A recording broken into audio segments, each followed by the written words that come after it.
Hola, buenos días. Muchísimas gracias a quien nos esté acompañando en este sexto día de actividades de la extensión del Canvas, séptimo día de actividades del festival. Estamos muy contentos de poder presentar esta mesa sobre miradas a un cierto futuro del cine. Un título que, por más simple que parezca, nos costó bastante aterrizar porque teníamos que buscar un hilo conductor o una forma de conectar a estas grandes cineastas que nos acompañan y por supuesto a Raquel, que es a quien moderará esta conversación. Porque justo la intención es un poco discutir cómo estos cortometrajes o estos trabajos cinematográficos que se presentan no solo en la sección más allá del Canvas, sino también en la competencia internacional de cortometraje, vienen ya de un grupo de cineastas con un trabajo, un cúmulo de creación que mira hacia el futuro, mira hacia nuevas oportunidades, hacia nuevos caminos, que es un poco lo que buscamos aquí en el festival, para no quitarles más tiempo aquí a los participantes, porque sé que será una mesa muy enriquecedora.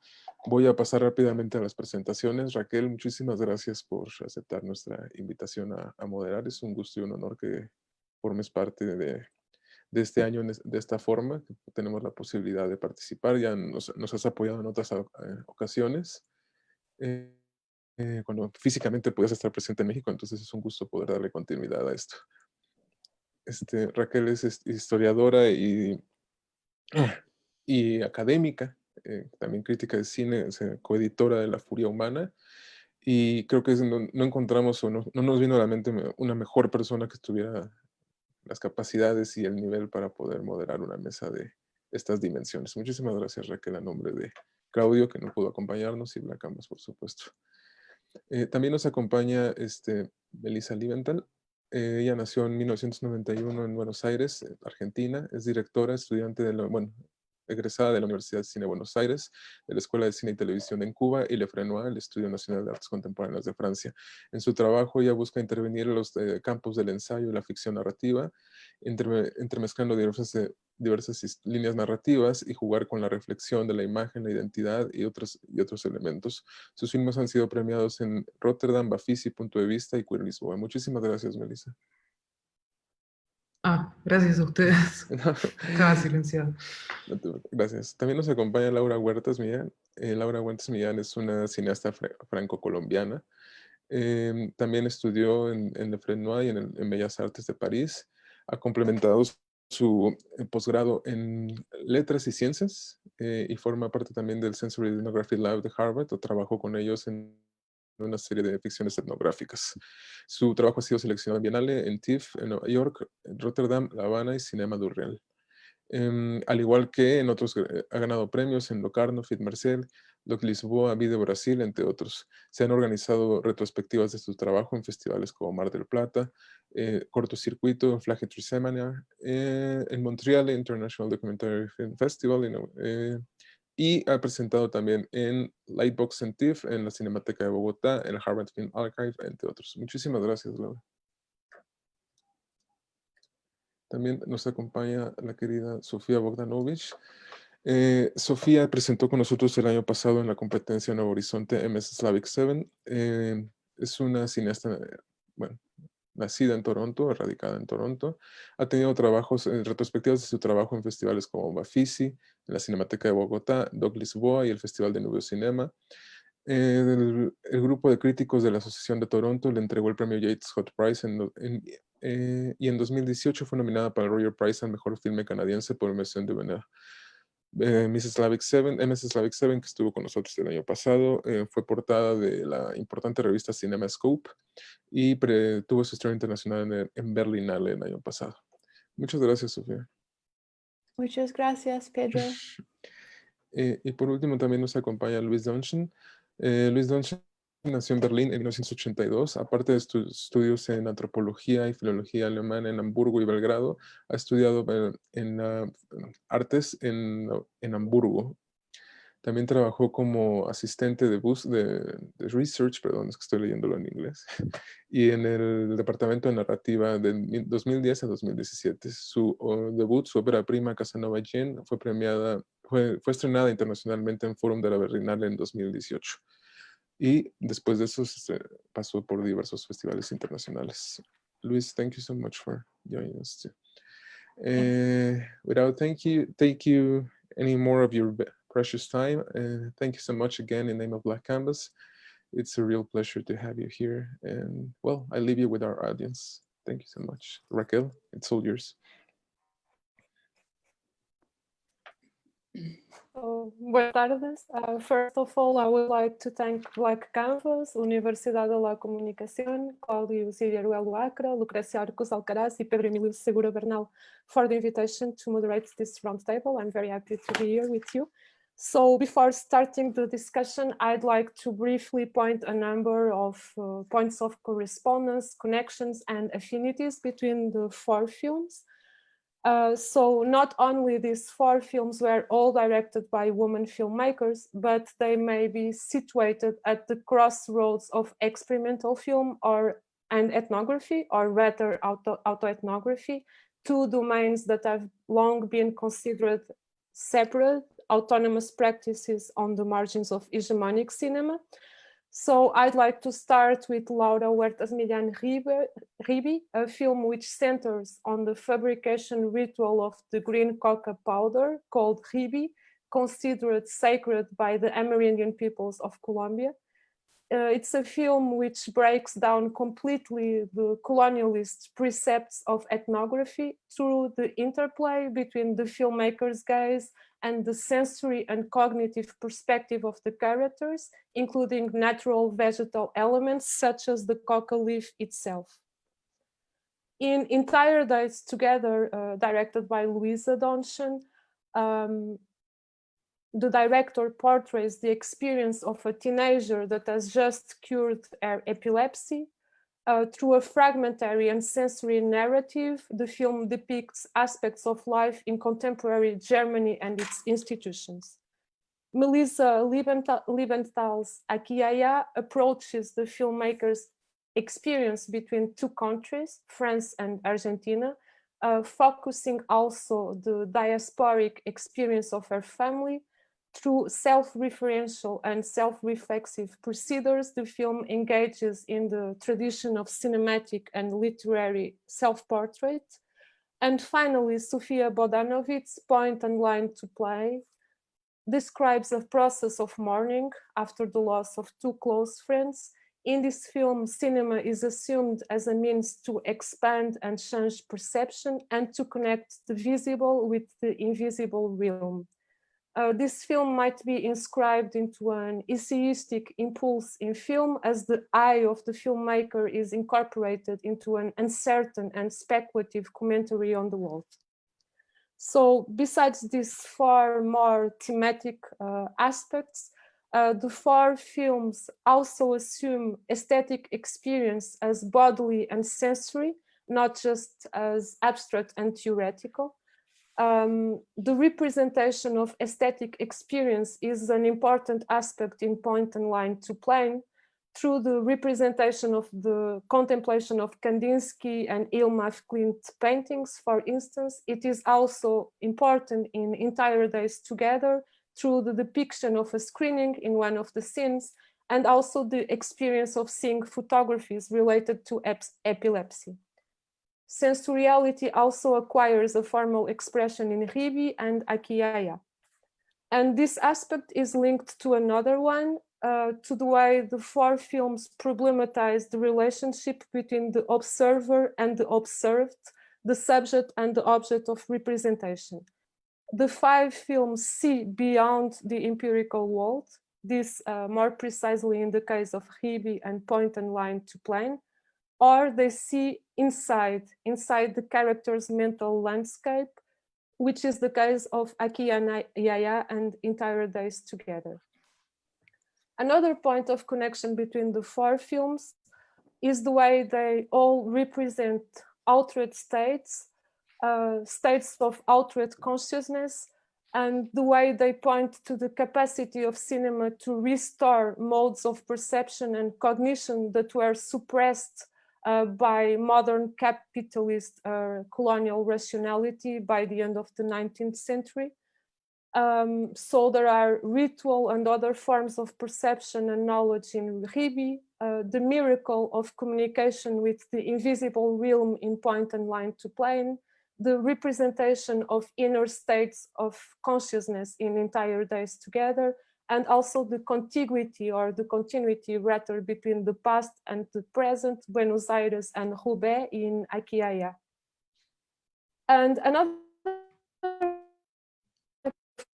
the 4 films, and I'm almost finishing this introduction, is the way they depict healing processes.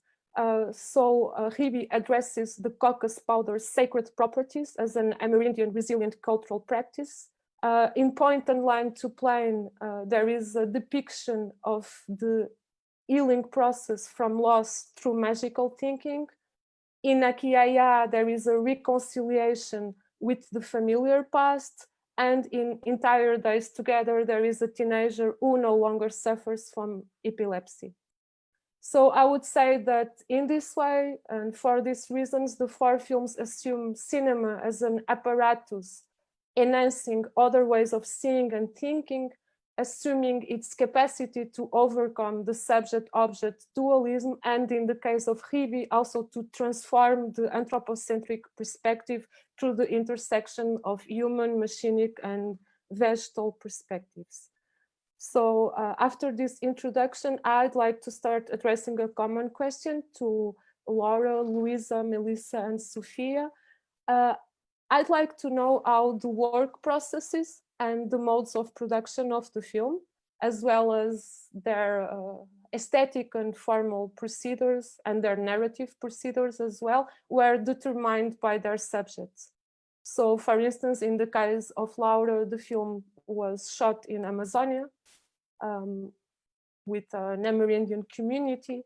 And in the case of Luisa, there is an intersection, I would say, between the systems of representation of fiction and documentary. In the case of Sophia, it is a very introspective exercise. And in the case of Melissa, there is a mode of narration close to self-portrait in its literary and cinematographic tradition. So could you please talk a little bit about the production processes of your films?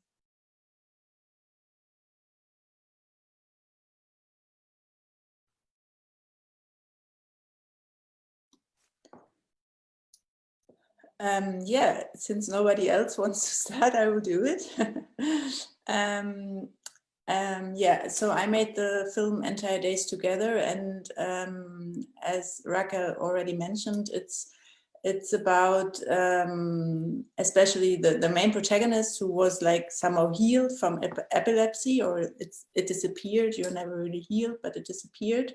That can happen. And she's going to a school where children with all kinds of disabilities go to. And I came to that school like 3 years before I finished the film for the first time.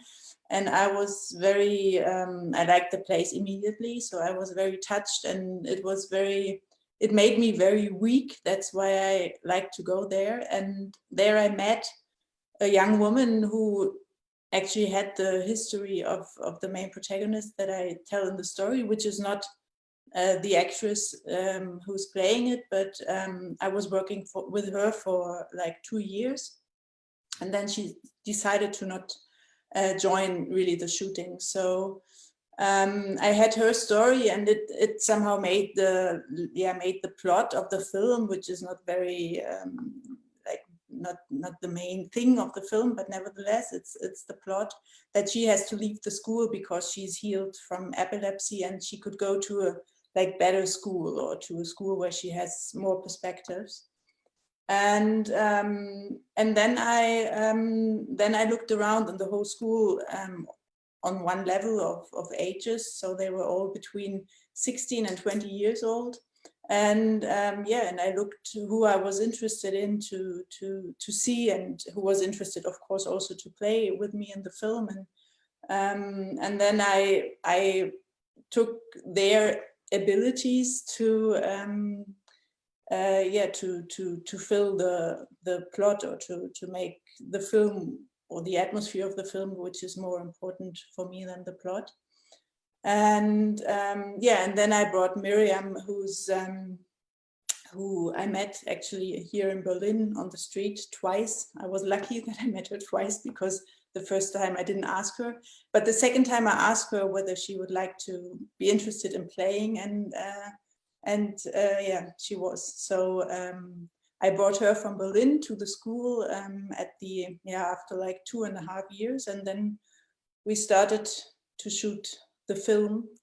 And I worked together with Helena Wittmann, with whom I work a lot, and she's a filmmaker herself, but also a camera woman. And one thing that was very important for us was to decide to use a fixed camera and to use a very close framing, because we thought it would be good for the children or the young adults who were playing to have the freedom of always leaving the frame. So we would never follow them, but we would keep them the freedom to leave the frame. And at the same time, we had the impression that to give them a very close frame would somehow protect them. So maybe that would be the beginning.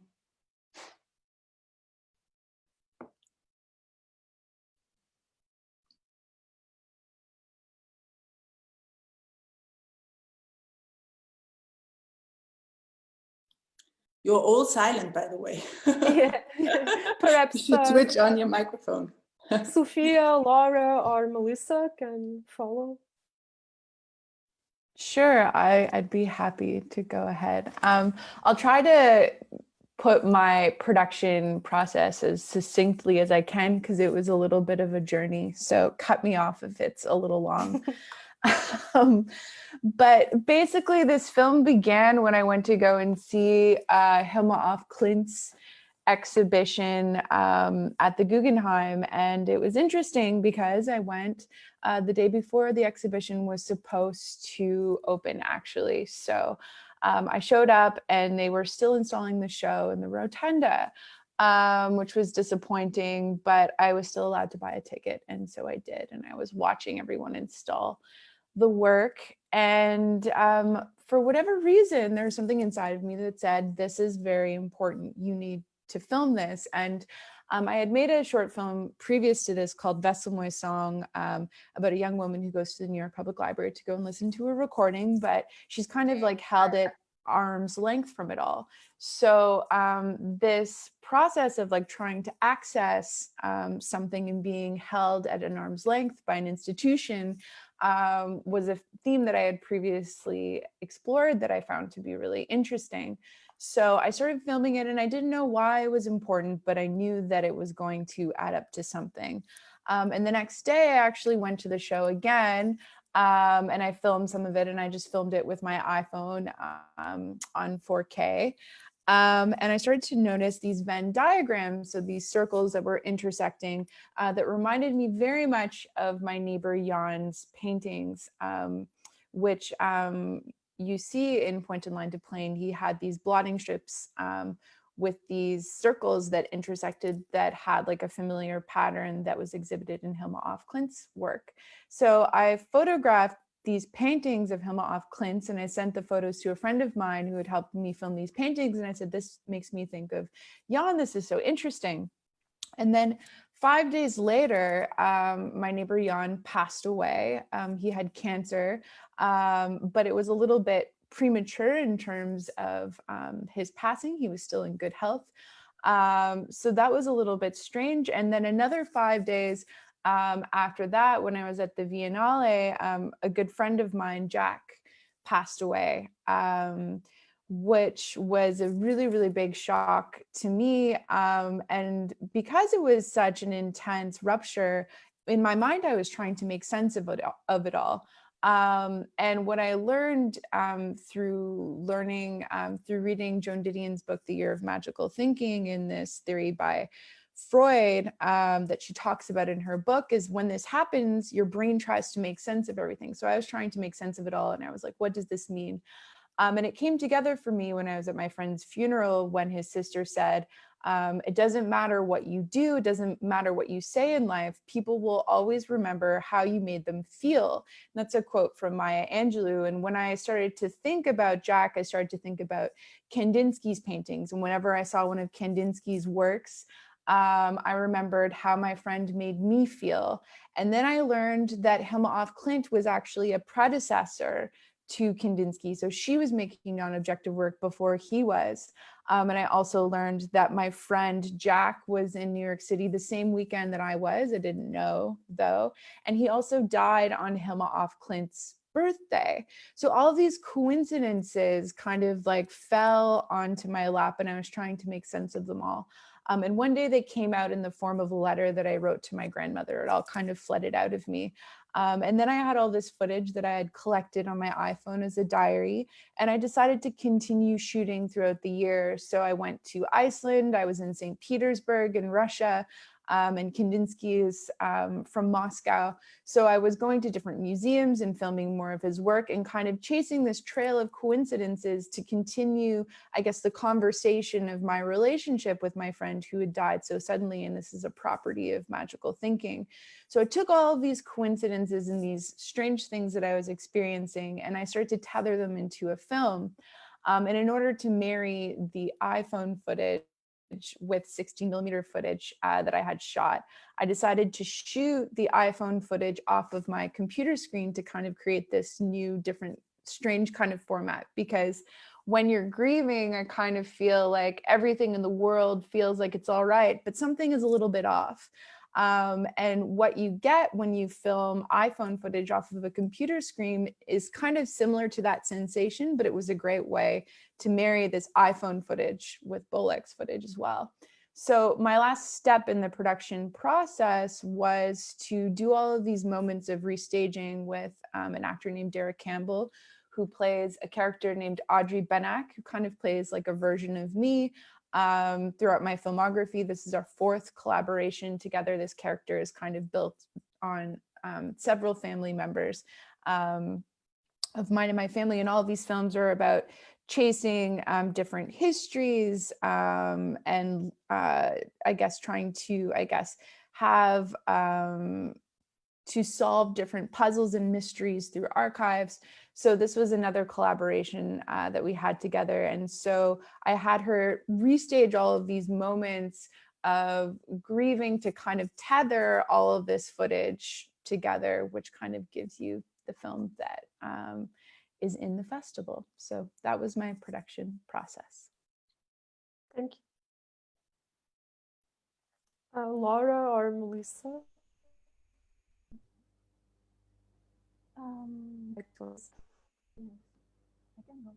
So yes, the process of the film was also pretty long, I would say, because it all started in 2011 when I met Cristóbal Gómez, who appears in the film and who has appeared also in other of my films, in The Labyrinth and Ecuador. And it all started because we met each other, and since we met each other, we have been keeping the conversation alive, and this conversation has been a lot about it. It all started around how cocaine arrived to this part of the Amazon, of the Colombian Amazon, and how Cristóbal was a worker at that time in the 90s for he was an assistant for some drug lords that were in their area. So we started this conversation in 2011, and we have had the opportunity to spend a lot of time together and doing these other films. And during I would say, the development of that relationship, Cristóbal has been teaching me how to use the mambe, which is the coca powder that appears in the film. And so this mambe, you can, when you go to Colombia, you can sometimes see it in different contexts. So it's not only in indigenous context, but now you can see young people using it during parties, or intellectual using it because, I don't know, they relate to that. And what was for me extremely precious was that Cristobal was teaching me how to use it and what it meant for him and for his community. And so when I started building a feature film around Cristobal and his relationship with the plant, maybe because I was extremely moved by that relationship, and also because I thought that it was very interesting and important for me to be able to think about this particular plant. Because coming from Colombia, the history of the country has been so marked by cocaine and the industry of cocaine, and it's almost like a stigma. And there are so many representations about this industry and this plant. And when Cristobal started teaching me what it meant, this powder for him, I thought that there was not a lot of space in the field of representations for this particular use of the plant. And this particular use of the plant also was teaching me another way to consider nature, because for Cristobal, taking this powder is not about using a natural product, but it's about engaging a conversation with a being that is not human and that will speak through him. And so it will be a subjectivity that will perhaps, with whom he will connect. And so when I decided to do this film, which was actually the part of this wider research that will eventually lead to a feature film, we started thinking about how to represent that powder. And in our conversation, Cristobal suggested that we could start by the production of the powder, of this coca powder. And so for the first time since we met, he invited me to his house with his family, within his family. So the people who appear in the film are his cousins and nephews.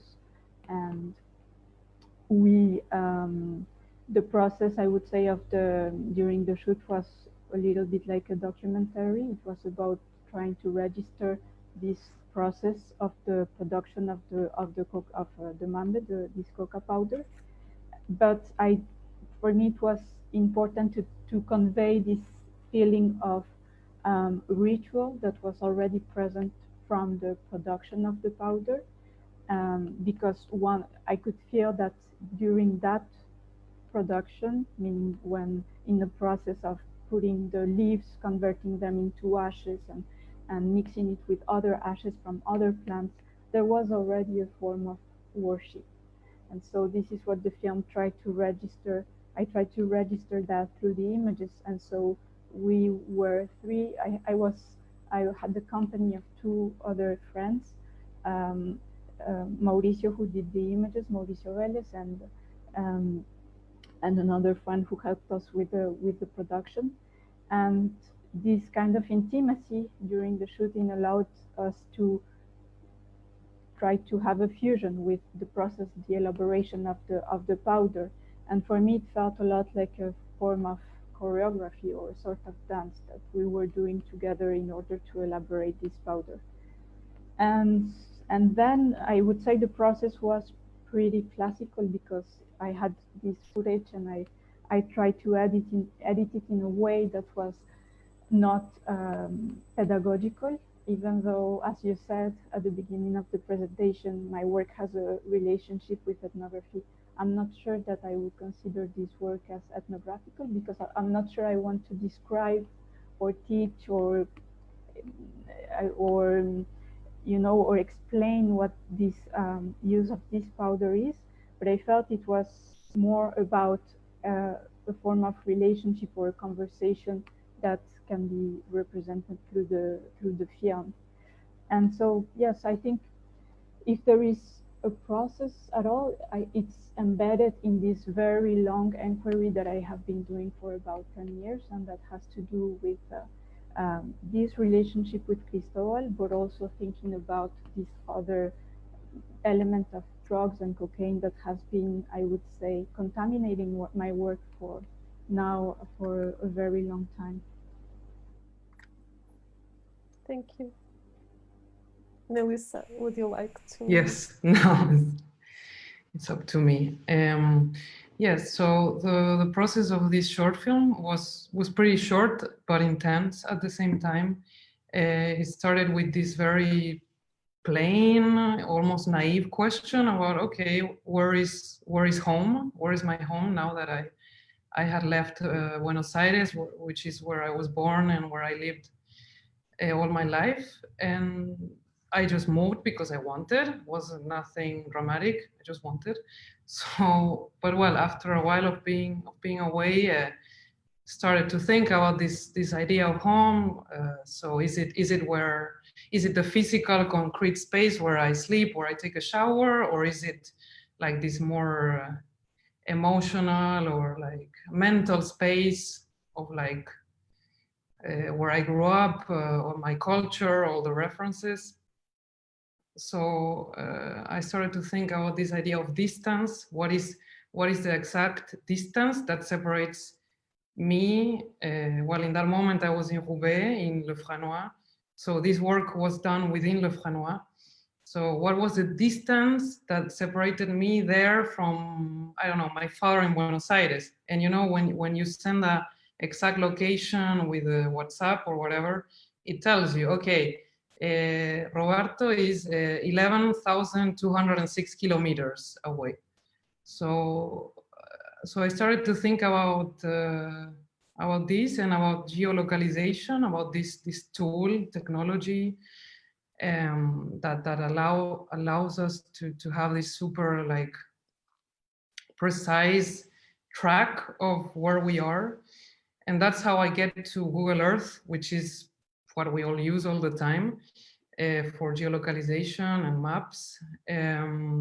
So I started to play around Google Earth, and I started to be a bit fascinated by it because, well, it's a map, but it's also a photographic reproduction of the world, which is there. And that for me, it appeals a lot to like imagination, because it is a bit magical still. I don't know if I'm too naive, but you're like exploring the world in the screen of your computer, and you go from like the world to the continent, to the city, to the little house, and then you go down to the street with the street view, and you're there, you're in front of your house or your childhood house, or the house of your ex, or the school you went to, and you're just there, and it really feels like being there, but well, obviously it's not.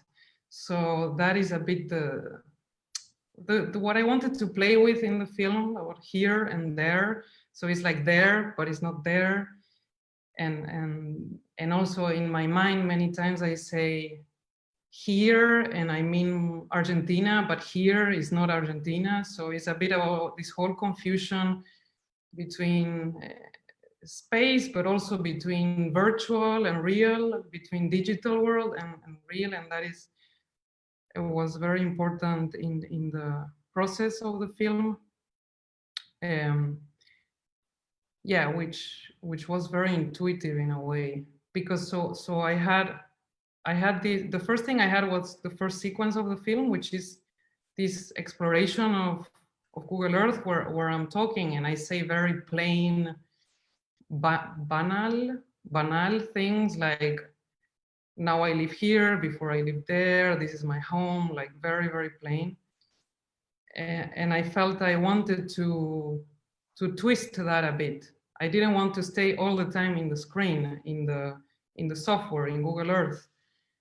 So then literally what comes after in the film is literally comes from there, from saying, okay, let's get out of the screen. And how do we get out of the screen?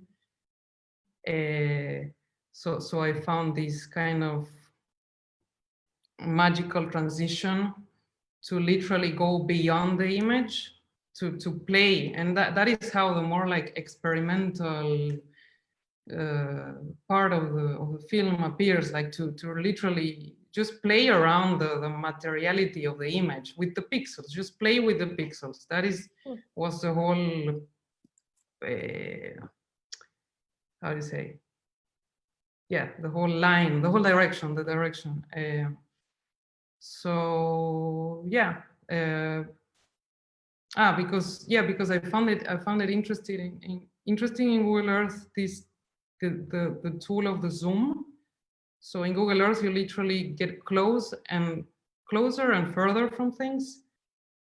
So I wanted to use that to get as close as I could from the house, which is not the house, it's an image. So it's to get as close as I could to the pixel.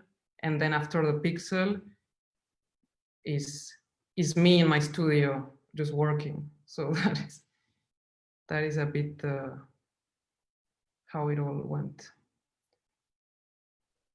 Thank you, Melissa. I would like to back to this idea that you've just mentioned of going beyond something, going beyond reality, because watching the 4 films, I had the clear impression that all of them try natural perception. They kind of figure altered state of perception or altered states of consciousness, different forms of knowledge.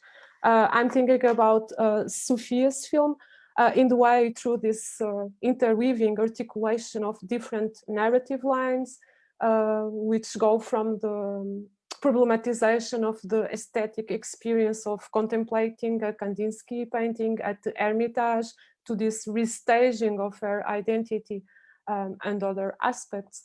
At the end, I think that the film really inscribes into the early theories about cinema. I'm thinking about this idea of the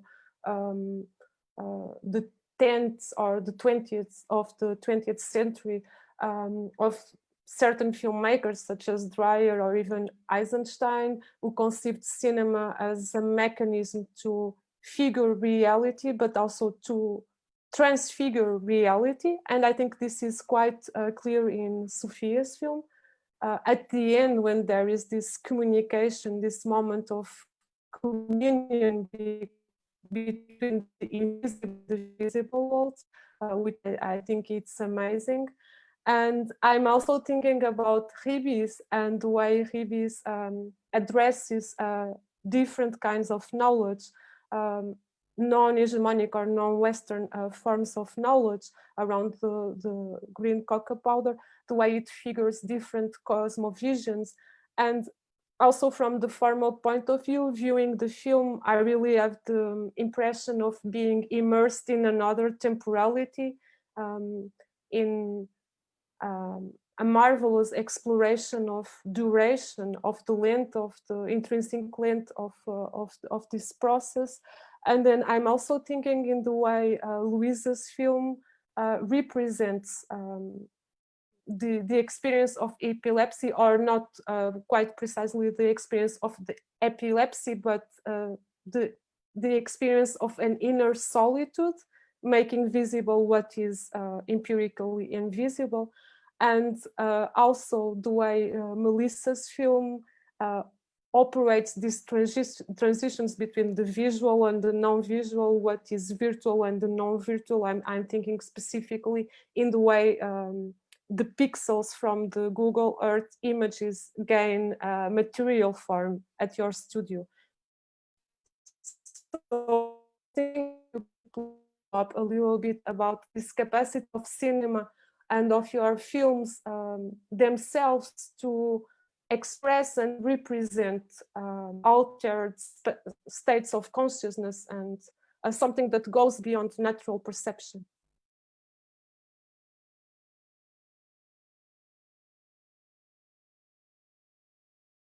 I don't know who would like to start answering.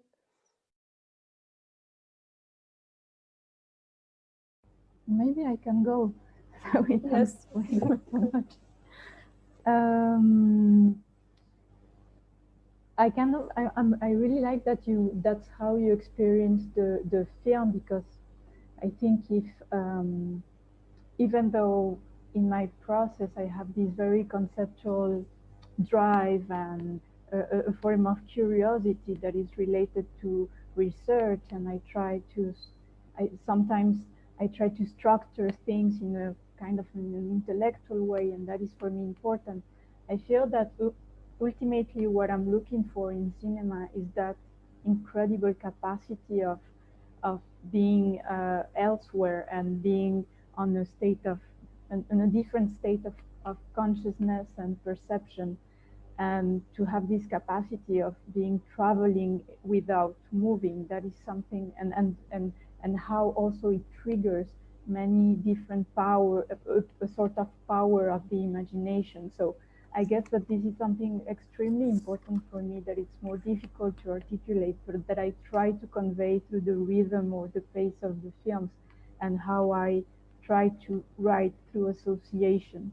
And I forgot to say during the process of the film that we were taking the powder while doing the film, and I think that was, it might be perhaps an anecdote, but I don't think it is, because this coca powder for Cristobal and in the Winamuri community, the coca powder is a teacher.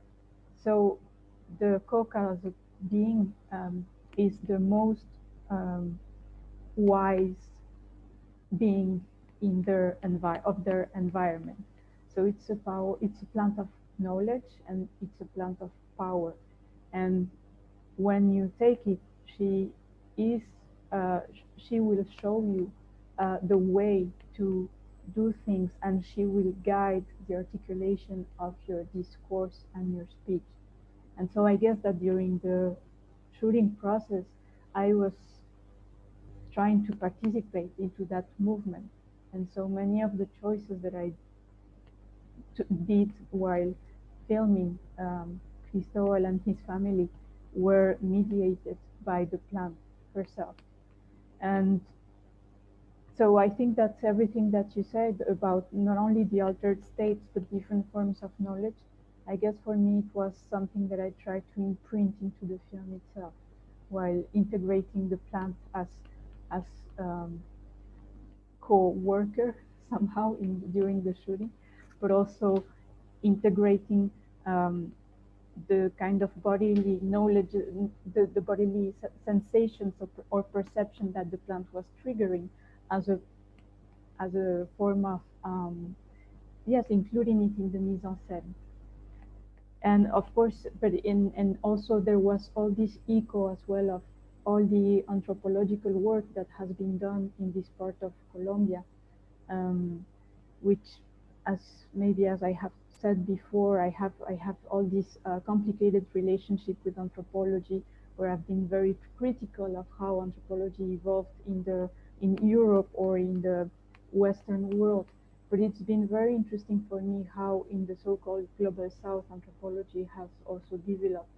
And I am very much in debt to Colombian anthropologists, and especially anthropologists from that region, who have been for many years trying to translate or create forms of transmit these particular processes that are present in the communities, to try to translate it in terms that people like me can understand in a different way.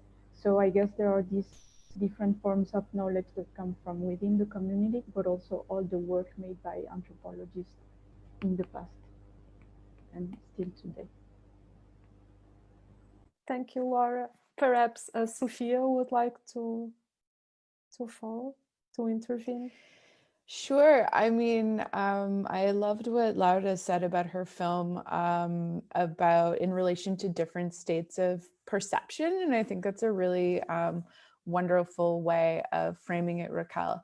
And just as Laura was playing with coca powder as a teacher, as a plant of knowledge and power, and kind of participating in that and kind of using that as like a conduit to create her film, I think I was very much using, grief to render those images and to guide me. And I like this idea that Laura was also talking about traveling without moving and experiencing time in a nonlinear way.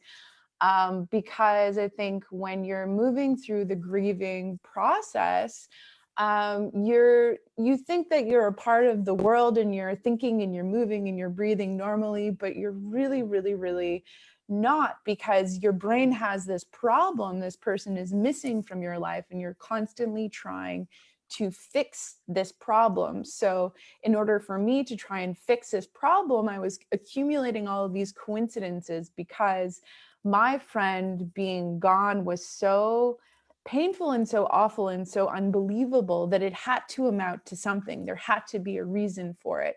Hence why there was this great search of coincidences. You know, I was in Vienna when he passed away, and he had the same birthday as Mozart, and all this candy was around me that his family sold in this store that they had. And I was really, really trying to make sense of it all. And it's interesting that Hilma af Klint's history kind of dropped on my plate in relation to all of it, because she was a medium. So she made work through spirits. So she was given her first commission by a spirit named Amalil, who said, you will paint 1,000 paintings that will go into a spiral temple.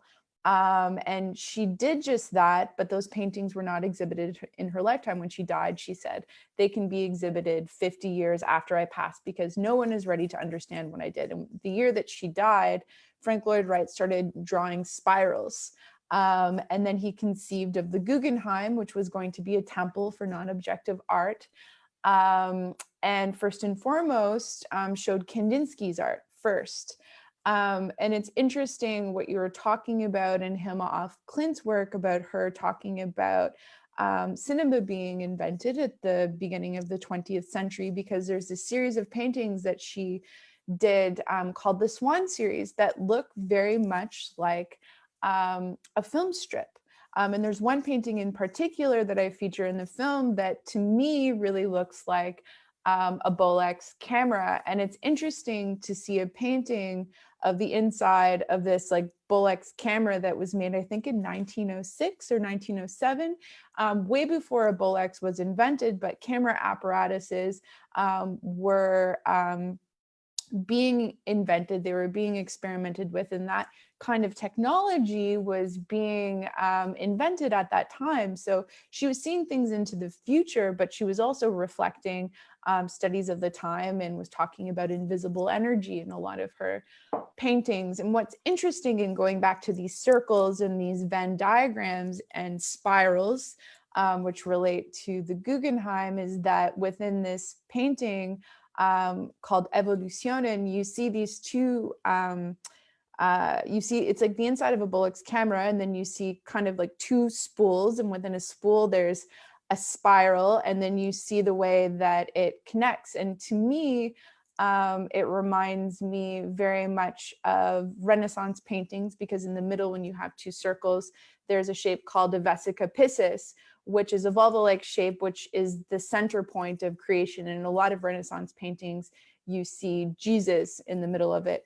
But also it's a point in science where creation happens. So in the process of mitosis, when an atom duplicates itself, this is what it looks like. But also in a Bolex camera, when a film strip is moving through it, the center point is where the image is created. So for me, it's all kind of inextricably linked. In discovering Kandinsky's text, where he talks about creating a piece of work that's a process of the inner coming to the outer. Because, and I'm really sorry, Louisa, because I know you're German, and I'm gonna say a word in German, which is Stimmung. I don't know if I'm saying it properly. That's ish. Yeah, okay, thank you. So it's about the essential spirit of a work, and the essential spirit of a work comes from the inside of a person. So for him, it was all about taking the interior and outputting it to the exterior. So this painting that Hilma af Klint made, Evolutionen, really shows this process of outputting the essential spirit of yourself to the outside world. And for me, it was about kind of finding my own kind of like camera obscura to kind of communicate to the world what my different state of perception was. So for me, it was a big journey in terms of connecting all of these dots to try to communicate I guess, the intricacies of what the grieving process is. Thank you, Sophia. Louisa or Melissa, would you like to intervene? Yeah, I can go on. I mean, as you already said, the film is yeah, one thing is about solitude, or about somehow yeah, saying goodbye to a certain state, and I think this is very human, and for me the process, I think what you could say for the film about the altered state, or that the Stimmung or atmosphere the film has, it appeared actually in the editing process, because as I said before, I was very much concentrating on the abilities of the people I was working with, and when I started editing, I thought it would be very easy because I had the first time a real script, but it wasn't easy at all. And what I actually made was like getting rid of a lot of things again and again. And what I already tried to do also in the script was to find very dense moments or very dense pictures and sounds, which I tried to separate a lot for things I wanted to show, and this even got stronger in the editing process. And I think the solitude part is, of course, it's very much connected to the main protagonist, because she's leaving the school and she's going somewhere else. But it's for all of them the same. I mean, it's for all of us the same, but especially for those pupils of the school, because the school is a very safe and very nice place. As we see, they are doing things that you are not doing in normal school, like watching films or cooking. Or I really loved that school. But at the same time, it's very obvious that when they leave the school, they have to face the community, which is not taking care of them at all, or where they are not useful or part of the community. And I think this is also why I wanted to really force that atmosphere of maybe being lost, or at least being alone in the community. I only show the community of the school, which is nice, but yeah, there's the way out. Thank you, Louisa. Melissa, would you like to follow? Yes, of course. So the idea of altered state of mind, for me, it has to do, well, in my film with this impossibility of definition of this, like a constant ambiguity or constant ambivalence between here and there, between virtual and physical, and and it has to do in the end with identity, like with the difficulty, or to define identity. And in that sense, that is also how the history of my family enters the film. Because I mean, if I had left my country to be somewhere else, I mean, my family, they did it, but 10 times harder, and also their history is so connected to, I don't know, 20th century Western history, from Nazi Germany, Mao's China, to Buenos Aires, lost South America. So all of this has to do with, for me, with this state within, where it's really ambiguous, where it's really like, how do you say, arena movediza, I don't know. yeah, where it's not really solid ground, and that is also for me a lot to do with the digital world, and with this constant coexistence we have. Like, we're constantly online and offline, and these two like layers of reality or whatever are constantly like intertwined, and we're constantly flowing and present in both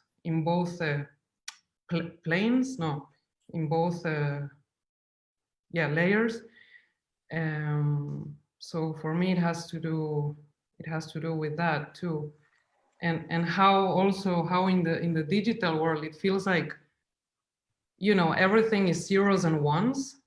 So everything is colliding in the same like amorphous mass of images, sounds, and it doesn't really matter where images come from, or if they were like shot in 35, if they were made with an iPhone, if it's a picture of a painting, or everything is just like a mess where it's very hard to find some sort of ground. I don't know, that is for me the feeling a bit, and yeah, what I tried to transmit in the film. Yeah.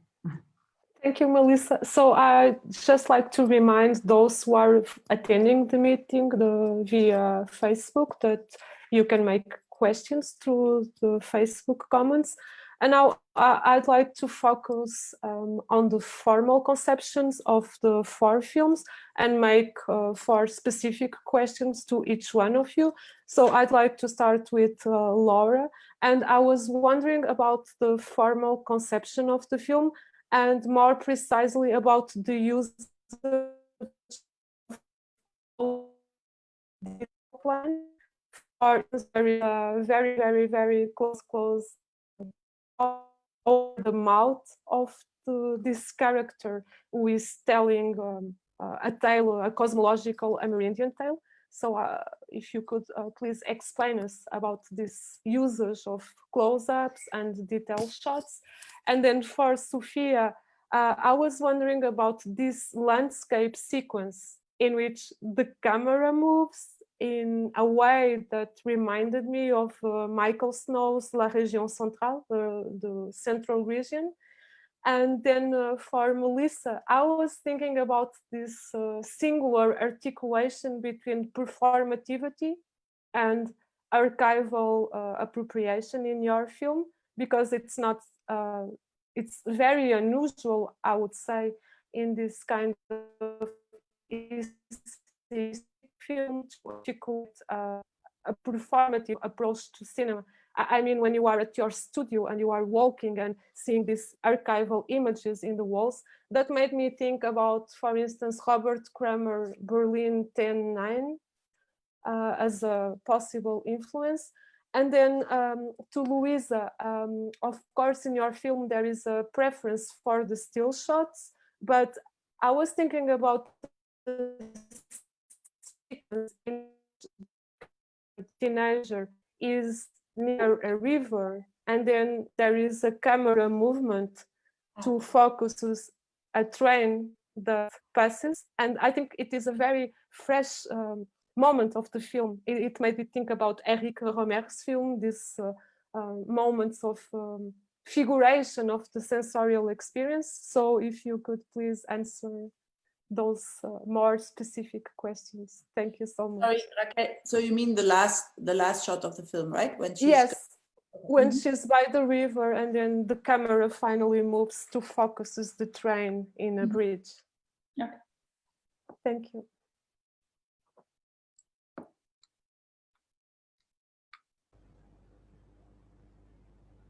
So I don't know who would like to start. I can start, since it was the earlier question. So the earliest question. So about, yes, the close-ups. It's really great for me to have the chance to speak with Sophia, because it's really great that we can speak about painting and cinema, because I think the close-ups in my film come a lot from painting. My mother is a painter, and she has this this style that she has been developing for her whole life, which is very related to the organic world and the natural world, and is very related to very closed shots and microscopic fragments and details of the natural world. It brings to mind a little bit the work by painter Georgia O'Keeffe. I don't know if you've heard of her, but there's this way of dealing with the natural world through fragmentation. And I think that I have been in dialogue with her images for such a long time, maybe since I started making cinema, actually, because this sort of writing and language through close shots has been present in my work since my earliest films, and most specifically related to how to engage with the with the organic world, with nature. And also it comes, I think, from a certain fascination for poetry, and how in poetry the fact of decontextualizing an element or bringing a fragment from something speaks about something wider, and how through the fragment you can create the abstraction of a larger idea. And so I think this has been very present in my work for a very long time. And I have realized as well that during my shootings, even if even if the film that I'm doing is a fiction and we are rehearsing and the actors are playing, I really like to be very close to them and to the bodies and situation that is going on. And sometimes when I try to frame them too much, it pulls me away from what they're doing. So I have realized that during the shootings, I am more comfortable when I have the ability to engage through fragmentation of my own perception. So, for example, I will be closer to an action if I'm looking only at the hands doing the action, or trying to move with the bodies in the space, and perhaps trying to feel how I feel in real life with people, that I'm not, judging the whole appearance as a, one single thing, but trying to relate through fragments, through words, through small elements. And I think that comes across in the images. And I've been fascinated lately, since I saw a retrospective at the Harvard Film Archive of Hu Xiaoxian, who never does close-ups. And I was fascinated because he can do a whole film and do a one close-up at the end, and it's like the emotional climax. And I thought this is, how his work is so sensuous and embodied, and still he has the ability to go away from the bodies and from the scene. And I really feel that this is not my case. I really need to be dancing with the people I'm filming, or something that is somehow very physically engaged. And so the close-ups come from there.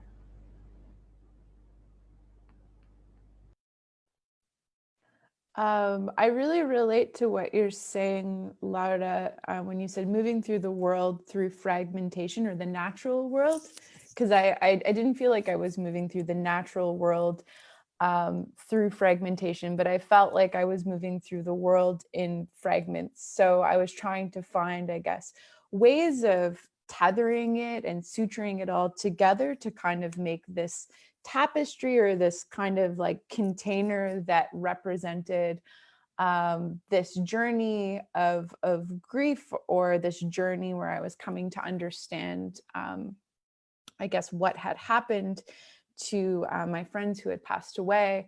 And to answer your question, Raquel, which is really interesting about the mountains in the film that I was filming in Iceland, and I actually pulled up a passage on my computer because I was really inspired by a poem that Gerard Manley Hopkins wrote about grieving, and I'll read a small passage for you because I feel like it's relevant.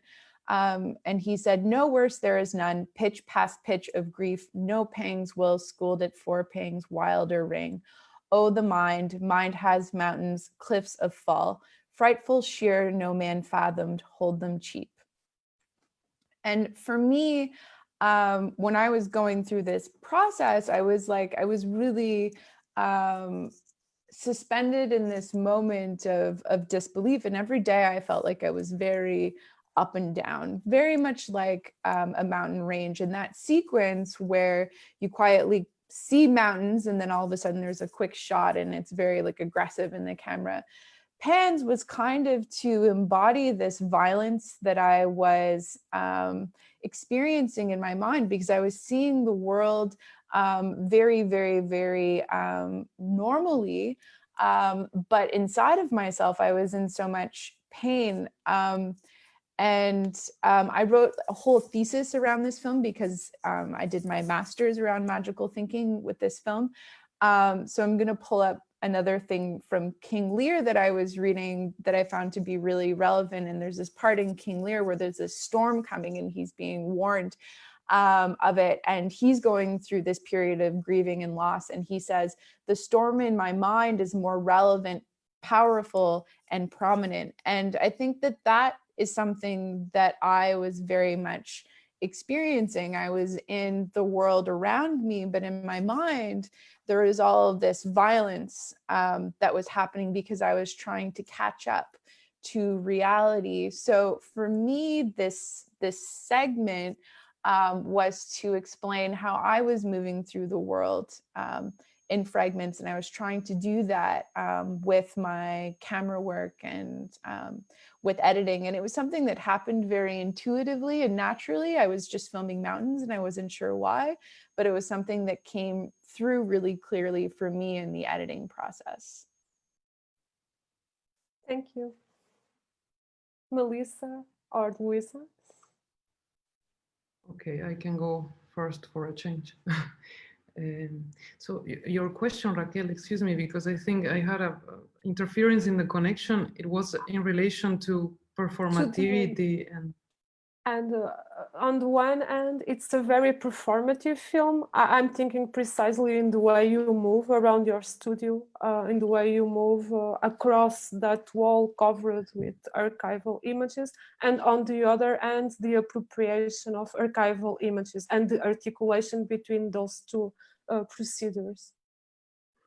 Okay, yeah, so this idea of performativity or of putting myself in front of the camera to sort of kind of direct the film, but from in front of the camera, because what I do in the film is literally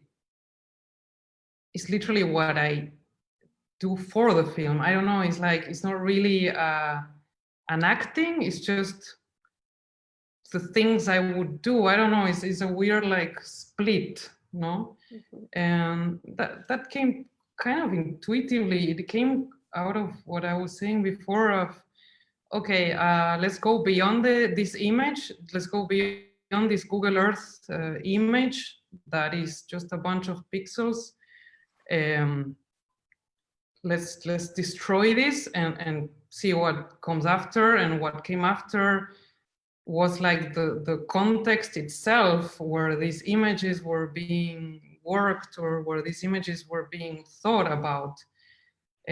Because for me, it's a very like mental film. It's like the whole film is about a mental space in a way. It's about,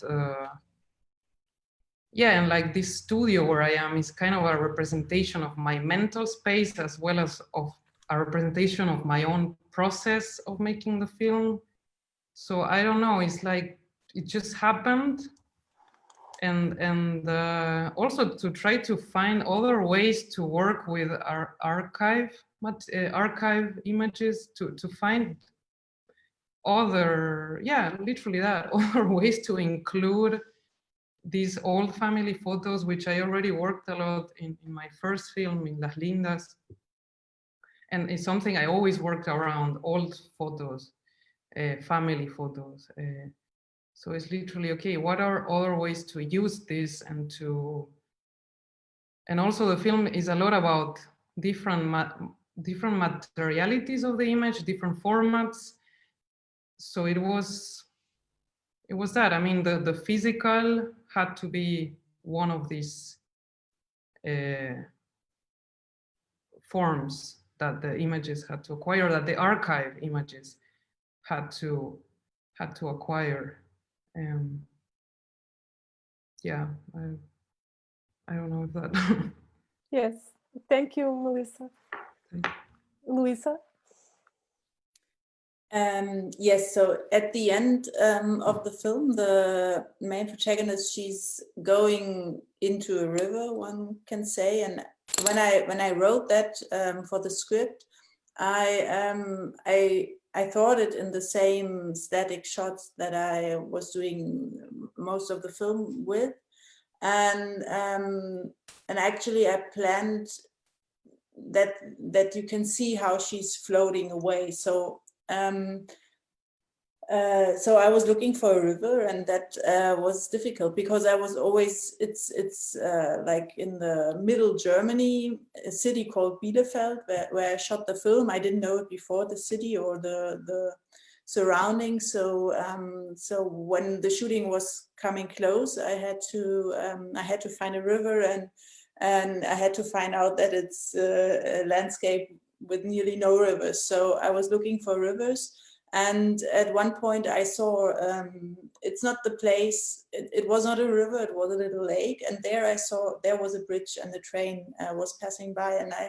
And so I thought, so I did the same movement like the camera was making, because I was shooting just with my iPhone to get some impressions. And then I was just following because I heard the train. And so I made the movement. And then I became interested in that situation, that the train is, that there is some audible impression, and that the camera follows it. And when I saw also my little filming, I saw that it's also very nice when you have the water, which was not floating in that case. And it's even nicer when it's floating, that you somehow get lost or the time reception gets lost. So so that is why I came up with that ending. And of course it was not very easy to do that, because we always had to wait for the train to be at the right moment and to start with the pan at the exact time. And yeah, but finally we made it. And yeah, I also like that ending. I think it's quite interesting because watching your film, I really have the impression that there is a kind of equilibrium between the script and the appearance or the emergence of aleatory elements. And I had that sensation with that specific sequence of the train. And also when there is an empty frame, you know, I mean, and where some voices. Oh, just go on. It's now it gets go again.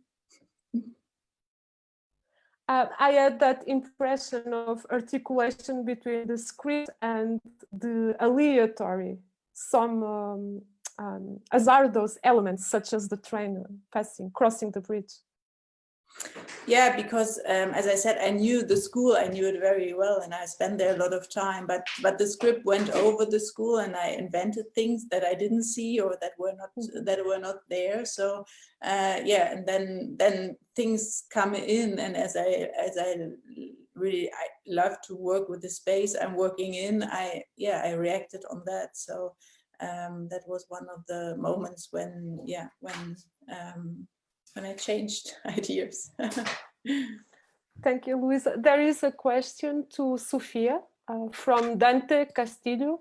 So what is the text that appears in your film?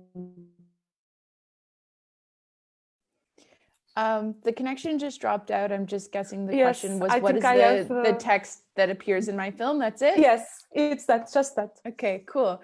Yeah, so the text is Kandinsky's book called Point and Line to Plane. It's his book on theories of spirituality and design and art making. And it's a really interesting book because he wrote it in his mid-30s. He started off as a lawyer and was actually teaching law until he was 30. And then he decided he wanted to be a painter, which I think is really interesting. But the reason why that text ended up in that film is because when I was in Russia shooting in St. Petersburg by myself, I was really, really anxious about going out onto the street and shooting because I was on my own. On the street that I was living on, there was a military base. If you film government buildings in St. Petersburg, you can get arrested, you can get fined. So I was in a place that I was not used to shooting in. And so I just started filming from my kitchen window first as an exercise. And then I moved out onto the street to start shooting. And then as I was shooting, I had this accident with my pressure plate that popped out of my camera. And it was this production disaster for me because I had gone all the way to Russia, got in trouble at customs because they thought my Bolex was a gun. Like it was, you know, when they were scanning the bag through. So it was very stressful to get all of the stuff there. So this huge accident happened and it was a disaster for me. And it wasn't until I found this text that Kandinsky wrote about shooting the street from your window and not hearing sounds and people's gestures being phantom-like. And it's not until you go out into the street and experience people and engage with your environment that you can really find material that vibrates, that you can really relate to. And vibration, again, for Kandinsky was all about finding the essential spirit of something. So what I had experienced in Russia was embodied in this text in a strange way. So that's why I ended up incorporating it into the film. Thank you, Sophia. So for those who are following the talk via Facebook, you are allowed to make questions. So we are waiting for your questions, actually.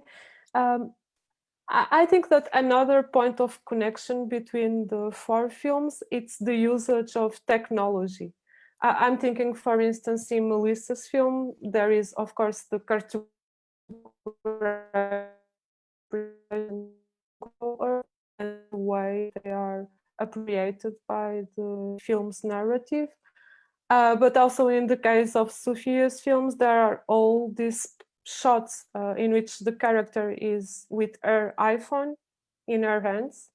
And so, of course, pointing to certain processes of subjectivation. But I'm also thinking in the film itself as a profanation of the subjective dominant modes. I'm thinking, of course, about Agamben's theory about the usage of technological apparatuses. And then also in the case of Ribis, I think it's quite interesting, this articulation between human perspectives, but also natural perspectives. And of course, the machinic or mechanical perception of the camera. And in the case of Louise's film, I found quite interesting this sequence in which the students are watching a film being screened at the school, but you only see their faces as viewers. You do not see the film. You can only listen to the words, to its soundtrack. Would you like to say some words about this presence of technology in your films?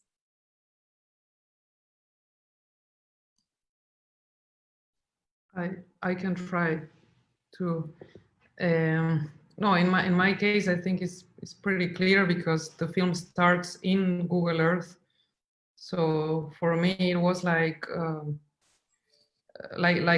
a fight with these images. So it was like all the time trying to answer back to, how do you say, to fight back to these images that come from this software, from this technology.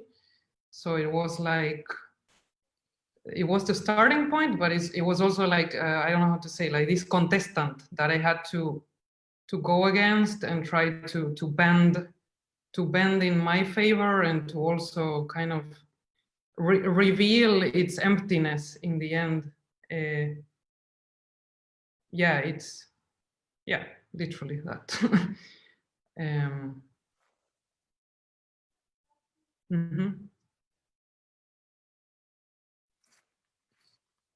Thank you, Melissa. Something, Sophia, Louise, Laura.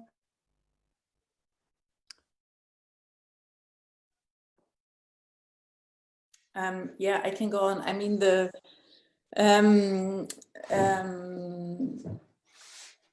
for me, it's the scene about when they watch a film. It was also something I was observing, and I really liked the way they watched films, and that is what I showed. They look for a certain time, and then they stop, and then they retell what they saw and what they heard, and from that they constructed the meaning of what they saw and what they heard, and I really liked their sensibility for describing pictures and sounds, and yes, and I showed them a silent movie, a Charlie Chaplin movie, which is not seen in the film, but that's maybe a little bit like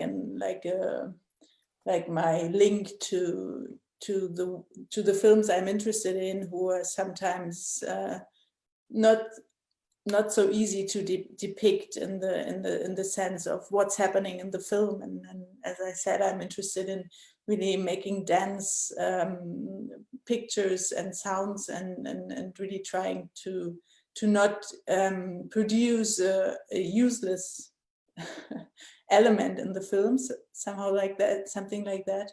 I think those people there in the school, they're very capable of reading those films. Thank you. Laura or Sophia?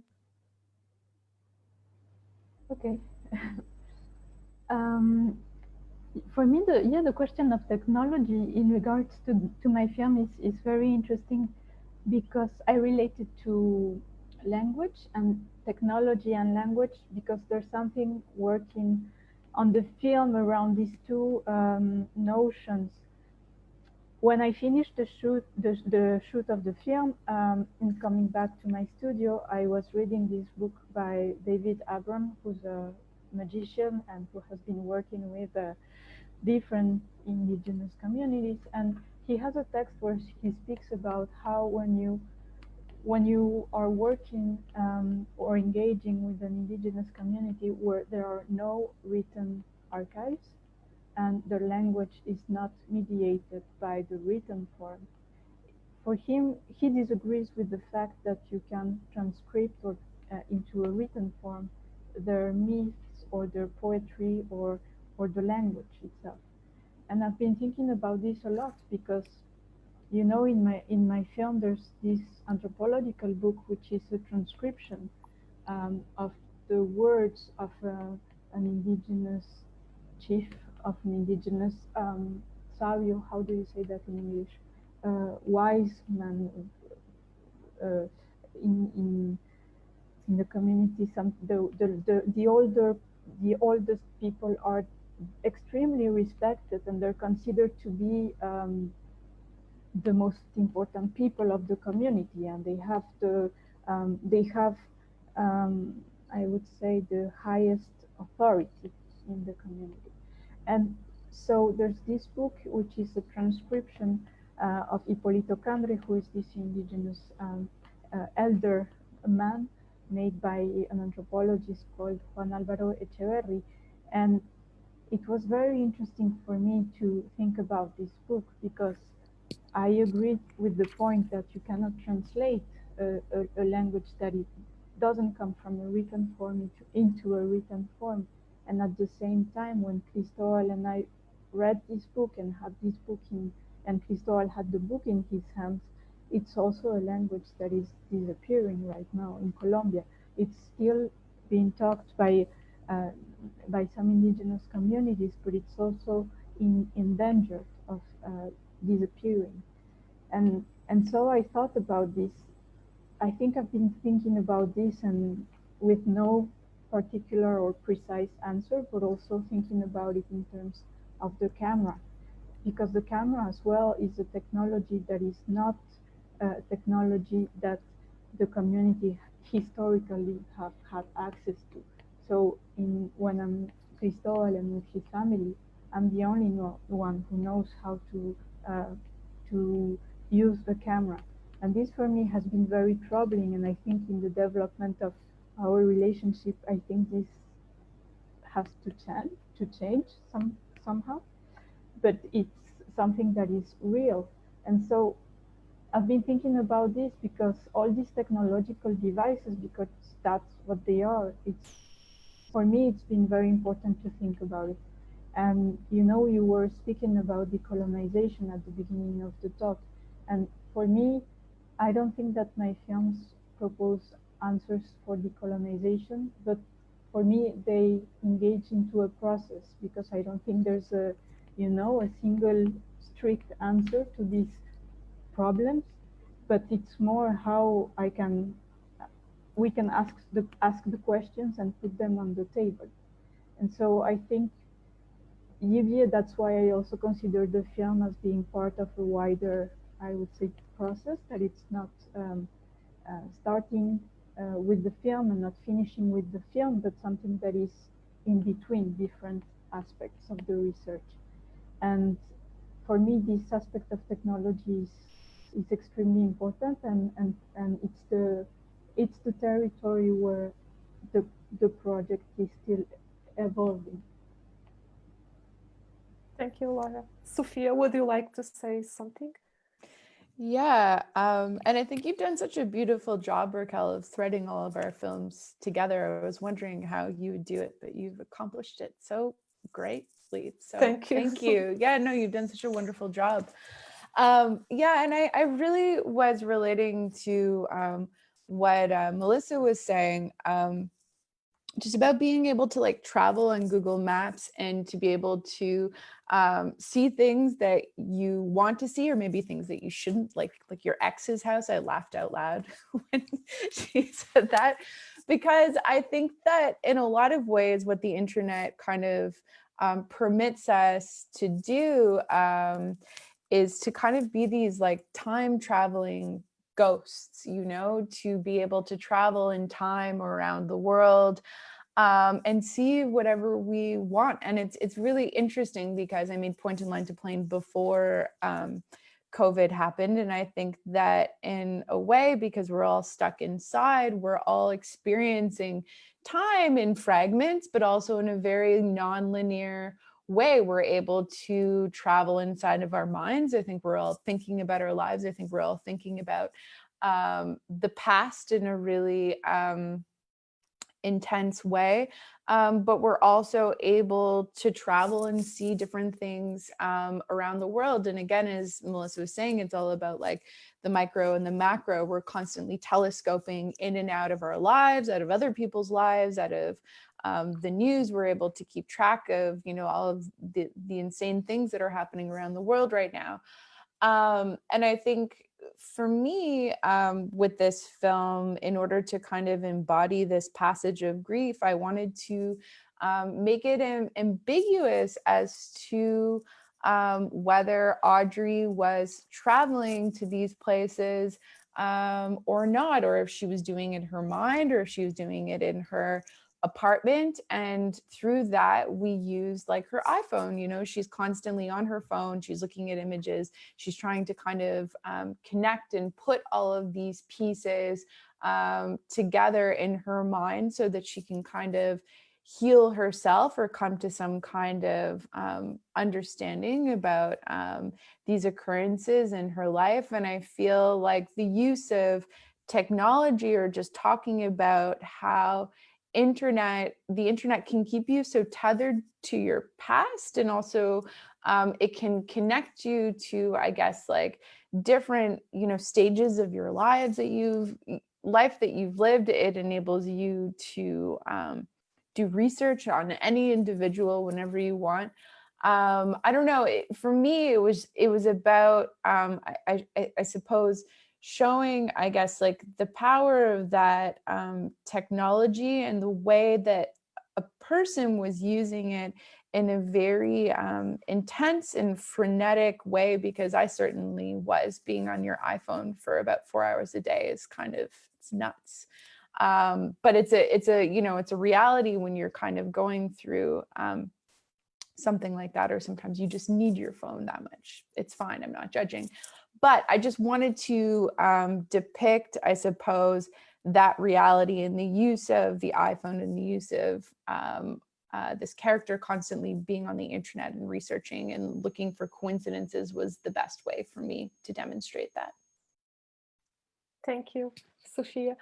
We have a question for Melissa from Julia Iturbe. So was the usage of Google Earth an initial point or an element that came further into the construction of the film? No, so Google Earth was the starting point of the film. It was, yeah, it was the first thing I did. I didn't write a script. I just started to wander around Google Earth and starting to write the voiceover text. So if you saw, or if you see the short film, the first scene or sequence that is entirely in Google Earth, that is how I started the project. And what comes after in the film, so the whole rest of the film is what came after recording this sequence in the screen, and what comes after in the film was also written. Was also very planned, because all the shooting had to be very precise. The whole, like, how you call the whole workflow was insane, with all the, I mean, this is very technical, but with all the, you know, you have the footage from the shooting, and then the VFX, and then how, I don't know, I already forgot, but I remember I was like going crazy with all these technicalities to how to literally glue the shots together, because the film is, if you think about it, is really built until, yeah, almost 80% is a block where all the connections between scenes are like these magical transitions that had to be very precisely worked in like, yeah, in post-production, but working with different kinds of image. So like live action footage, Google Earth screen captures, and so on. So yeah, the Google Earth is definitely the core, and from where everything else radiated. Irradiated, yeah. And yeah, maybe I can just say something about the voiceover text, because I think I didn't talk about it at all. Yes. And well, that, I mean, that is for me a way, is really a way for me to connect, to try to make it very personal, because as I said, for me, it's a very mental film, and I'm really into like this very experimental things with different type of format of the image. I mean, I spent so much time doing these prints that we see in this scene where I point with my finger, and you have like this whole type of image compression. So I can spend a lot of time playing with that, and I had access in Frenois to this big printer, so I could print these huge images with all the huge pixels in JPG, and I don't even remember anymore, with different type of beat to kind of have different type of pixel, because pixels are also, they're not always the same, and color, how you call it, color profiles.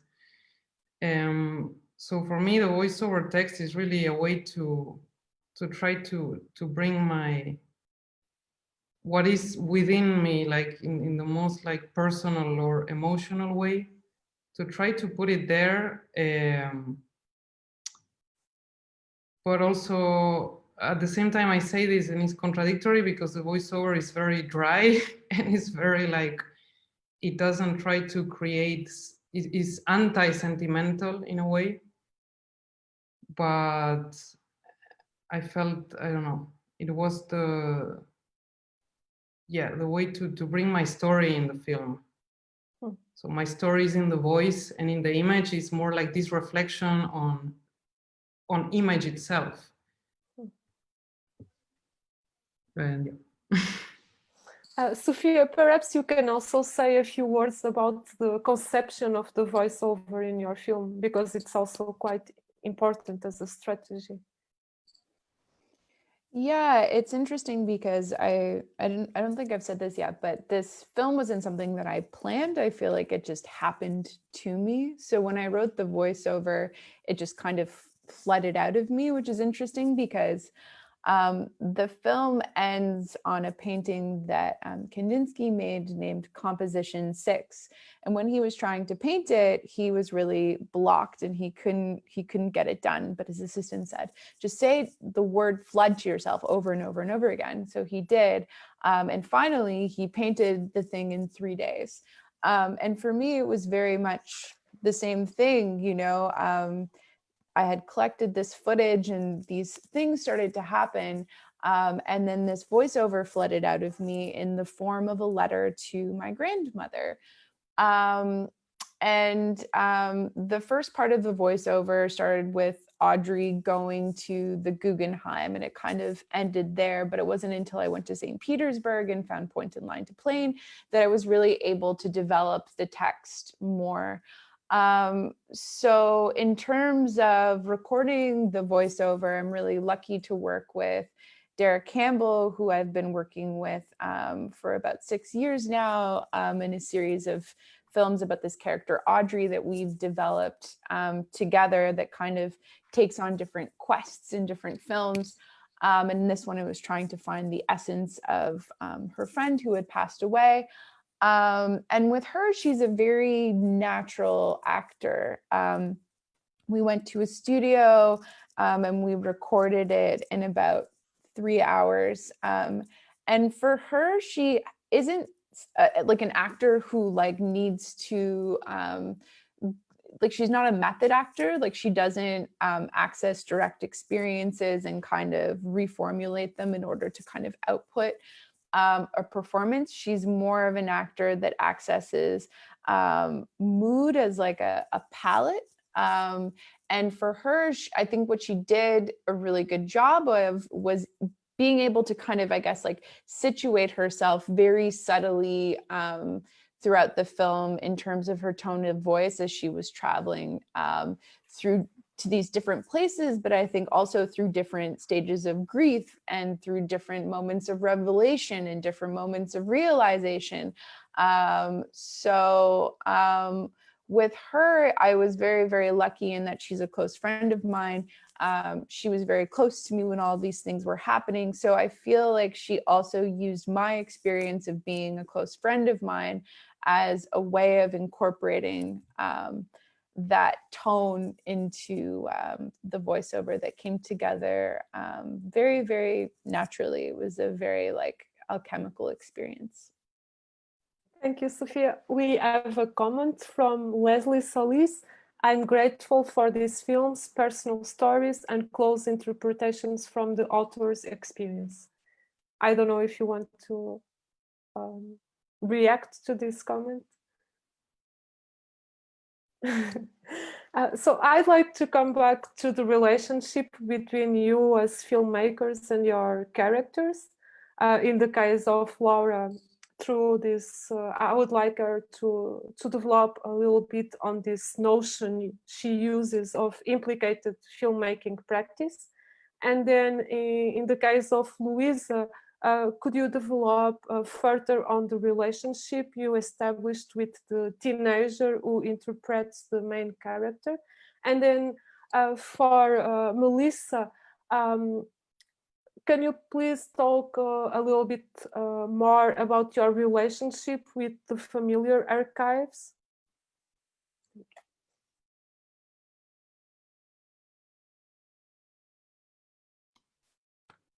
Yeah, maybe I can start. As I said, the actress of the main character in Entire Days Together is the only one who's not like playing herself, because I casted her on the street. And it was the first time that I did like that. So I had like 2 or 3 months that I had time to find her. And what I did is I hang around a lot in places where young people could spend their time. And it was the end of the school year, so I joined a lot of school parties at the end of the school year, and it was always very, yeah, it's not an easy process, because you have to accept that most of the times you are not interested in anybody, so and that this is okay for you. So I took some weeks to accept that. I didn't have another chance. And then I went to a museum here in Berlin, and I saw Miriam. Oh no, that was the second time. The first time I saw her on a concert. Yeah, and I was immediately attracted by her, and in many ways, and I was too shy to ask her or to get close to her. And then I saw her some weeks later again in the museum, and then I thought, okay, now I really have to ask her. I won't get a third chance. So yeah, so I asked her, and it came out that she's actually she's Britain, so she was yeah, she spoke perfectly German, because she lived for a while in Germany already, and it also came out that she had some personal experience from a family and everything that fit very well to what I expected her to do, because of course it was also a rude process to bring somebody from outside to the school, which was at that point already expected from the school for me to shoot the film. They didn't want me to find another main actress in the school, but they wanted to bring somebody from outside because of the end, which is an open end, but could be read as a how do you say, self-murder? No, you don't say it like that. How do you say that? Well, to kill yourself. So yeah, so I needed somebody who would be capable of reacting on those very special people. So I immediately had the feeling that Miriam could do that, and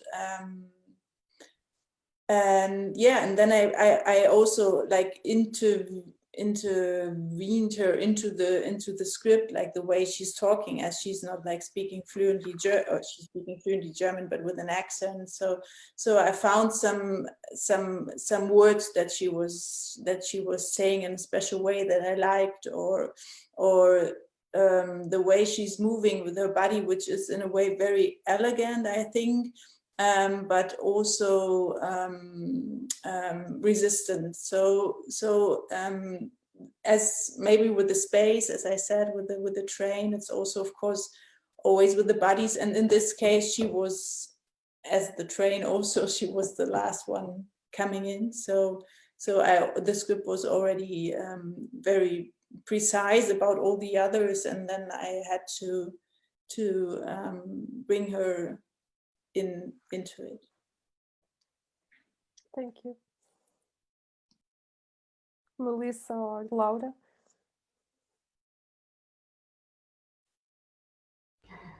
Okay, Laura, or Go on. okay. Sorry, and the question was about the relationship to the family archive, right? Yes. Mm-hmm. And the processes of appropriation. Yeah, so family archive is a big thing in my family on my father's side, which is the story I talk about in this film.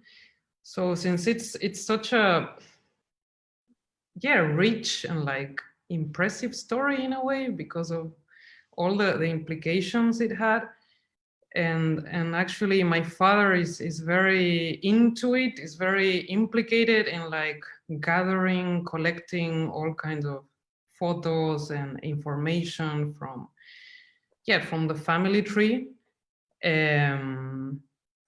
but well, at the same time, it's something from our identity that, I don't know, I was always very connected since I'm a child. I mean, this thing about Chinese, German in Argentina, I don't know, it's something that was always very present in my family, something I always felt, you know, I always thought it was cool, I don't know. And then, so I always had a lot of access to a lot of information about this history. It's not a story that is in the shades, or it's not a story that is like hard to access or mysterious. It's very accessible for me, and also all the photos have been super well kept. So that was important to work in the film, because I needed so many photos, I needed so many pictures to show, yeah, in this collage on the wall. So yeah, I don't know, for me, I mean, as I said, I'm always very interested in all the family pictures, because I feel like, well, this idea of the archive, right? That, you know, these pictures maybe were taken with just a very simple intention, which was to capture a moment. It was I don't know, a moment of togetherness, a moment of enjoyment or whatever. And then when you reapproach them after years or decades, they have adopted all this other weight on them. And you can use them to tell other stories, no? You can use them for other things. So that was how I always usually approach the family archive, which also has a lot of emotional weight for me, which is why I'm attracted to it, because I feel it's like a peephole. It's like being able, and maybe it's also related to what Sofia talked about internet, this capacity that we are a bit like ghosts or stalkers, even, or like sneaking into other people's life, or like this meta information we have access that is not really direct information. It's just like glimpses of things, and then we reconstruct the stories in our head from this person said he or she was here 2 hours ago, and then you reconstruct everything. And I don't know, right now I think that family archive has a bit of that quality of, it just opens up stories. It's like it's a door to imagination. Yeah. Thank you. Laura? So the question was about the relation, right? With yes, with and the implicated filmmaking practice notion. Yes.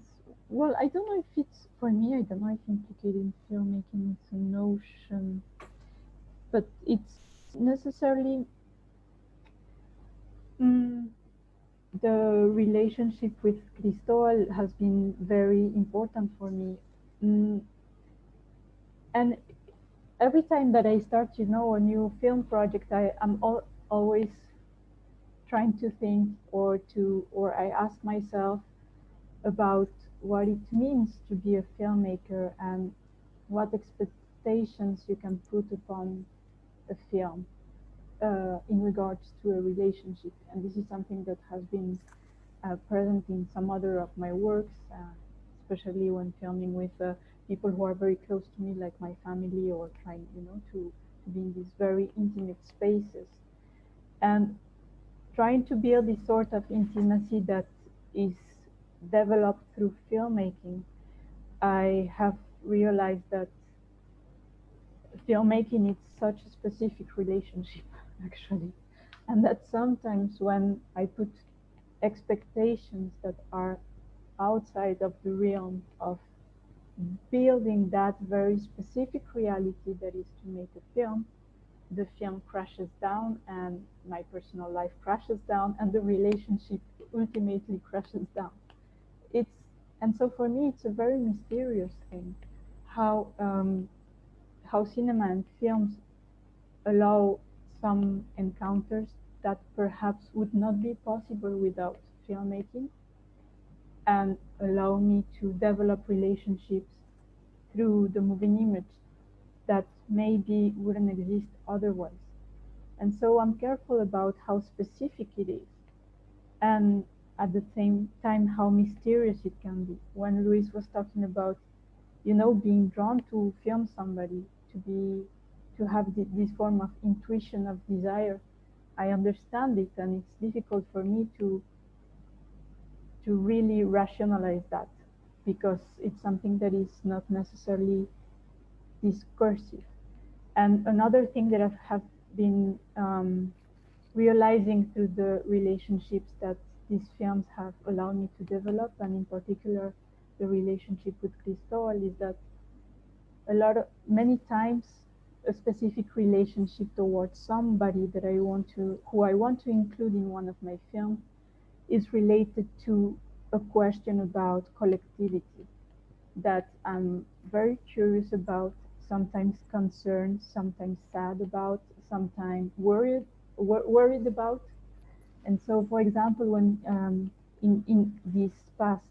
over these past 9 years, having the opportunity to develop this relationship with Cristóbal in a way that is very difficult, because we are so far away from each other and our access to technology is not at all the same. I cannot do a Zoom with him. I really have to go there, and the way to communicate it's extremely different, and maybe, yeah, it's very different because of this technological lack of accessibility. And I think that this speaks a lot about something that the country Colombia is going through, related to a form of violence, and extreme violence and exclusion towards indigenous people. And I think that this violence and exclusion is part of a collectivity from which I'm part of. And so I think that the relationship with Cristóbal is also a way for me to build a space where I think about this. And it's not a space where I find, again, definite answers, but it's a space where, through this very specific relationship of filmmaking, I try to pull some threads and try to understand how this collective space between him and myself can be perhaps being built and maybe not repaired, because I don't think that's a possibility, because too many horrible things have happened. But at least the fact that we can have this very specific construction of reality that filmmaking allows, it's important for me, and it's difficult to articulate if it's how necessary I feel it is, but I feel there's something about engaging myself with the collectivity into that specific gesture. Thank you very much, Laura. We are running out of time. Just to finish and to engage with the title of this table, which is Miradas ao Futuro del Cine, Gazes into the Future of Cinema. In a very brief way, how do you conceive the future of cinema, or at least the future of your cinema, of your work? I know it's a very large question.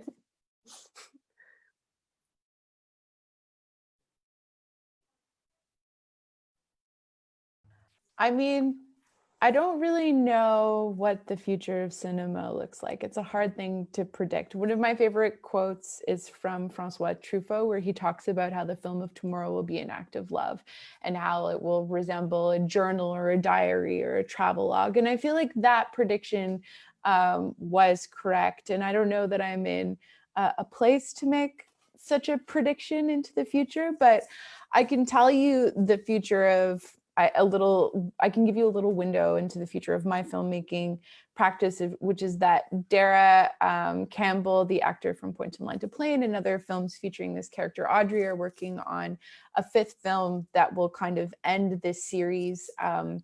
And we were just speaking about the family archive and developing.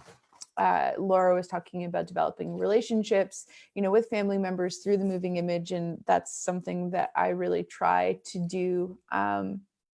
in my work with the archive, and I've been doing a lot of research on my grandfather's violin mentor named Kathleen Parlow. So with Dara, we're writing a script right now about this character Audrey, who discovers this concerto in an archive in Toronto, which was dedicated to my grandfather's mentor, that was dedicated to her when she was 17, that's never been performed in Canada. So the film is all about the restaging, or sorry, the mounting and the staging and the process that this character has to go through to make this performance happen. And in every film, this character Audrey is always grasping at completing a task that is never fully realized. But in this film, maybe there's something that's completed. I won't tell you whether it is or not because I'm not going to plot spoil, but that's my answer. Thank you. Someone else would like to add something?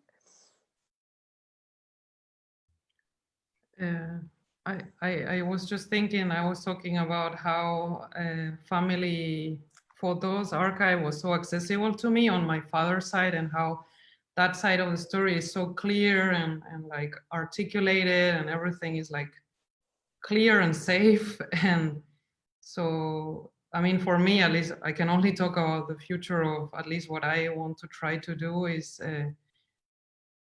so I was thinking on my mother's side, on the other hand, is not so clear at all, and it's not so accessible, and it's much more in the shadows, and it's much more like hidden, but not hidden, but yeah, it's not so outspoken. So I'm working right now on a film project that also includes family archive photos, but on my mother's side a bit. And this is a feature film, and it will also, I will also try to dive into the world of scripted fiction, which is something that is not really familiar for me. But so it's a very hybrid format with a character who has a story, and we follow her story. And there's also archive family photos.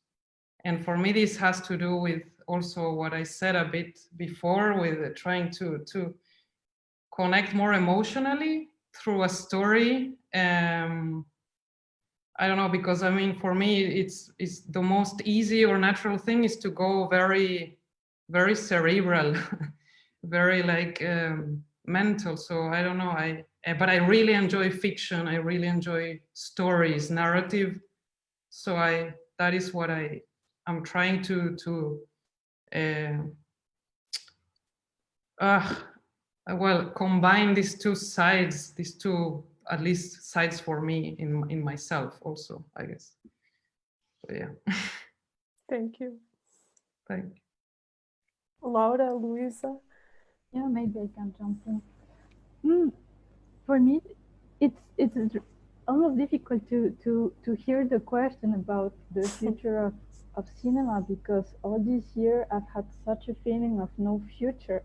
So you know, it's like everything that has happened has been so, and I feel that I'm part of the lucky people, and very privileged in regards to everything that had happened. But I have been, even with the visibility and the opportunities that I have to show my work, I feel that it's I'm confronted so many times to the question of, am I going to stop making films and making art? Because it's a very, I would say, yeah, to be able to do these kinds of films, it's a lot of economical difficulties. So if you are not, I would say, if you don't have economical,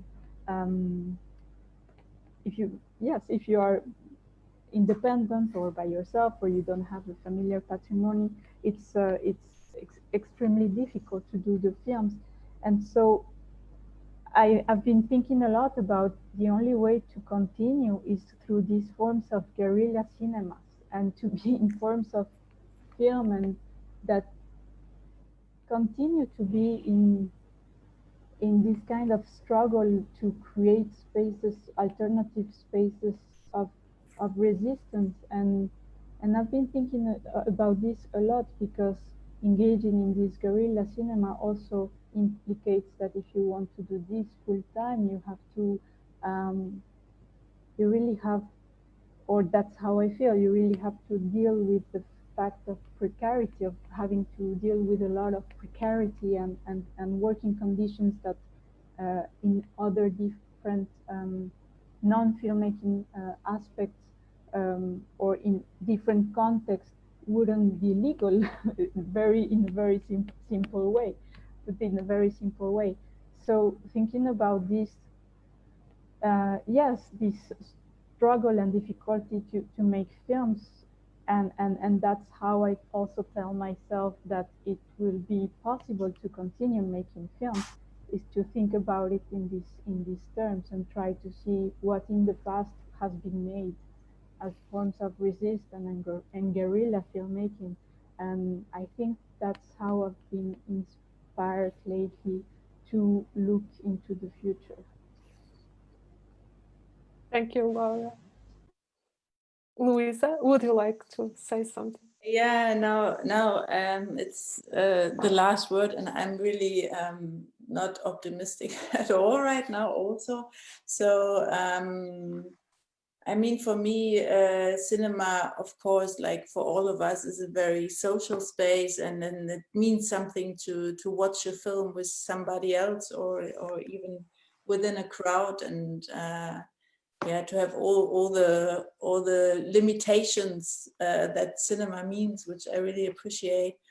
And for me, it's also a place that really comforts. So in times like that, when you really need to be comforted, it's even sadder that it doesn't exist really. Or I mean, now it exists, but for example, now in Germany right now, we probably won't be able to travel like for vacation or freely, and within Germany they will decide that this evening how freely you can move within Germany. So for me it means, for example, that I can't join screenings of the film that are scheduled for the next weeks, and I was really looking forward to be in the cinema and to talk about the film with the audience, which is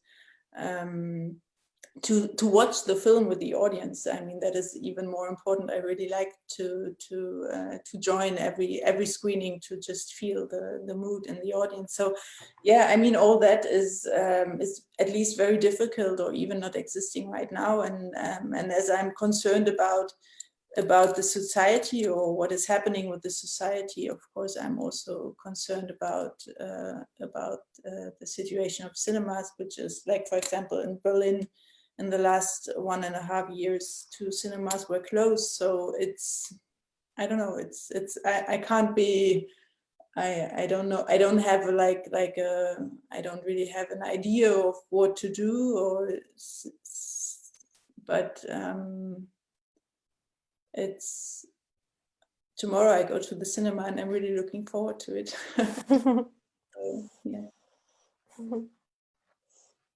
So thank you very much for your wonderful, precious insights. It was amazing talking to you, and thanks to Black Canvas for organizing this talk with these brilliant filmmakers, and I hope to see you again soon.